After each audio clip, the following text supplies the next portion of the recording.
សួស្តីប្រិយមិត្តរីករាយថ្ងៃសុខបើផឹកស្រាកុំឲ្យបាត់បង់ណា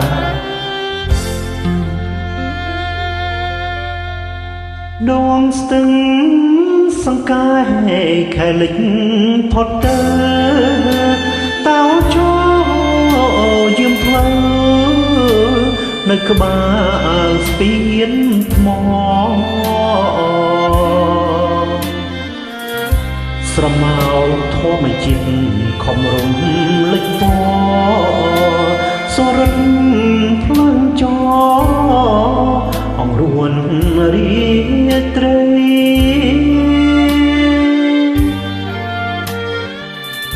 ផ្ទះដំបូលស្មៅនៅត្រើយខាងកើតជាភូមិកំណើតឋានស្នេហ៍កវី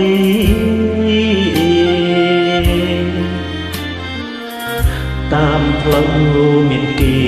លុបដុំចំណៃឥឡូវរឿងថ្មីឲ្យយើងភ្លេចអស់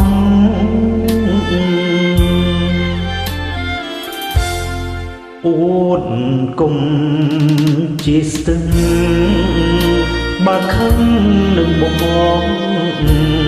ទុកគ្រាន់ដើរឈរនឹករឿងស្រណោះទឹកអើយអូទៅគុំនៅក្រៀមក្រនោមដួងចិត្តស្មងទៅប្រាំនាងធមអោស្ទឹងសង្កាយធ្លាប់តែផ្ញើចិត្តពេលយប់ងងឹតស្ទាបអងអែលខ្នងបើឈប់ស្នេហាសង្ខ្លួនជាបងបានជួបម្ដងញញឹមគ្មានឈប់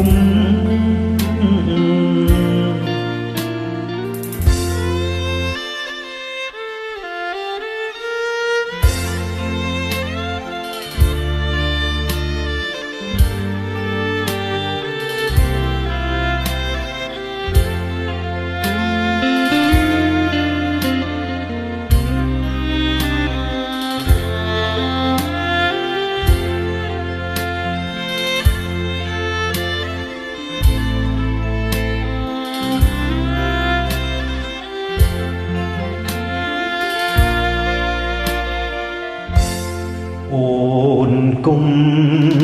ជាស្ទឹងបើខឹងនឹងបងទុកគ្រាន់ដើរឈរនឹករឿងស្រណោះទឹកអើយអូទៅ